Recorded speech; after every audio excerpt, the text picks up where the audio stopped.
Olá! Vamos mergulhar hoje numa das histórias mais dramáticas e importantes da Bíblia.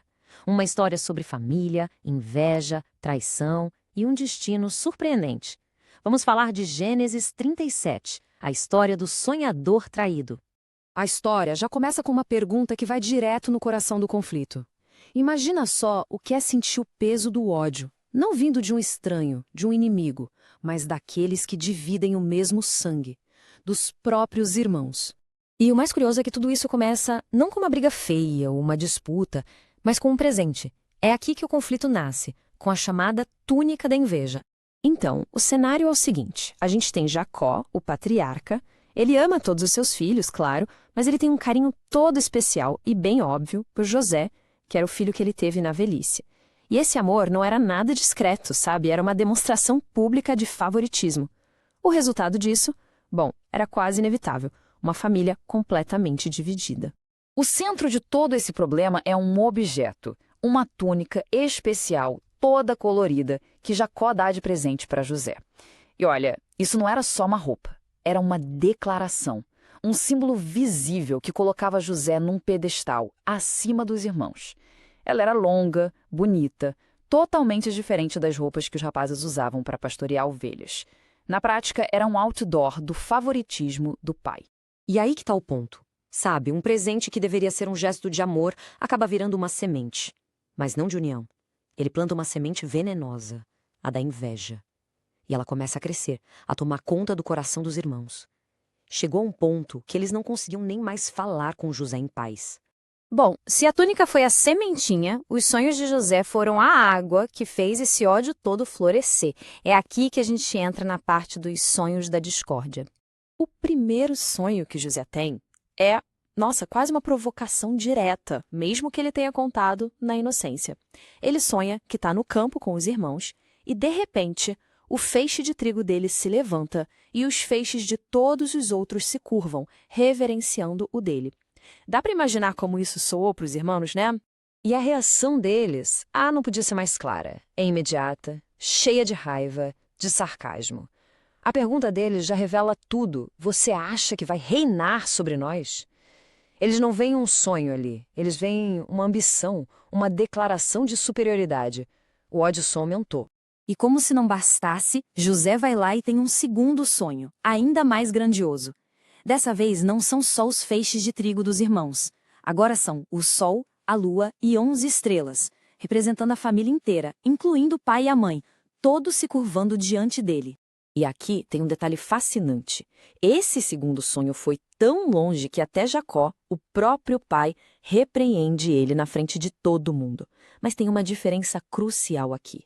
Enquanto os irmãos só sentem mais ódio, Jacó, apesar da bronca, guardou aquilo no coração. Ele ficou pensando naquilo, talvez sentindo que tinha um significado mais profundo ali.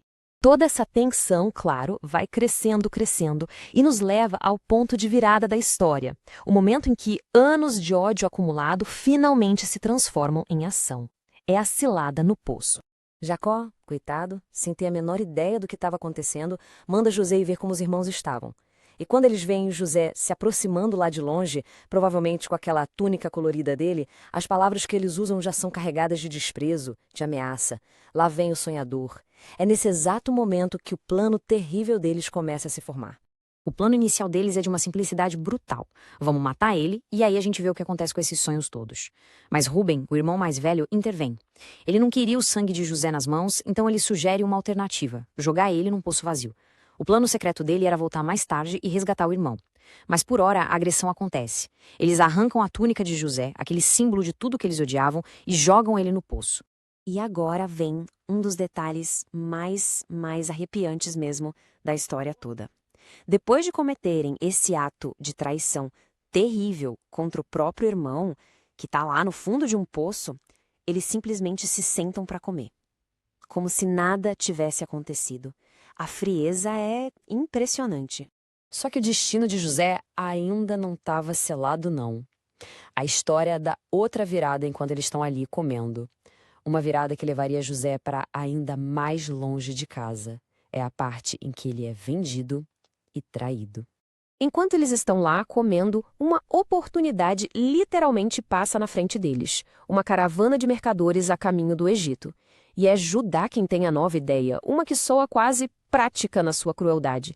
Ele fala: que proveito a gente vai ter em matar ele? Vamos lucrar com isso, vamos vendê-lo. E por quanto? Por quanto eles vendem a vida e a liberdade do próprio irmão? Por algumas moedas de prata. O preço padrão de um escravo naquela época. Para eles, era esse o valor final de José e de todos os seus sonhos. É a partir daqui que os caminhos se separam de um jeito absurdo. De um lado, a gente tem José sendo levado como escravo para o Egito, arrancado de tudo que ele conhecia, indo para um futuro completamente incerto. Do outro lado, os irmãos, que agora precisam inventar uma mentira muito bem elaborada e muito cruel para encobrir o crime. Eles matam um animal, sujam a túnica de José com sangue e levam para o pai.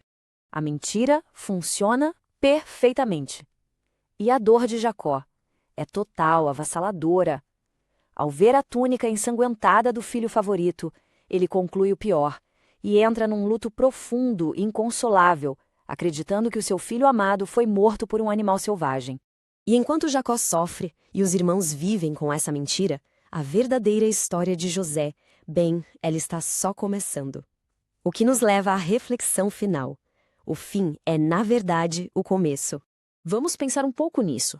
Do ponto de vista de José, jogado num poço e vendido como um objeto, aquilo era um fim absoluto, a maior traição que se pode imaginar, o ponto mais baixo da vida dele. Mas o que a narrativa mostra pra gente é que esse momento de desespero total não é o fim da história. É, na verdade, um mecanismo que coloca em movimento um plano muito maior, algo que ninguém ali, nem José, nem seus irmãos, poderia sequer prever. Então, a grande lição aqui é essa. Sim, José foi traído, foi rejeitado e vendido pelo preço de um escravo. Ele perdeu tudo. Mas a história dele estava longe, muito longe de terminar. A narrativa sugere que mesmo no ponto mais baixo, lá no fundo do poço, ele não tinha sido esquecido. E isso nos deixa com uma pergunta, né? Olhando para o futuro. José, o sonhador, chega ao Egito sem nada, como propriedade de outra pessoa. Um jovem hebreu numa terra completamente estranha. Mas o que será que o destino reserva para ele? A história dele está muito longe de acabar.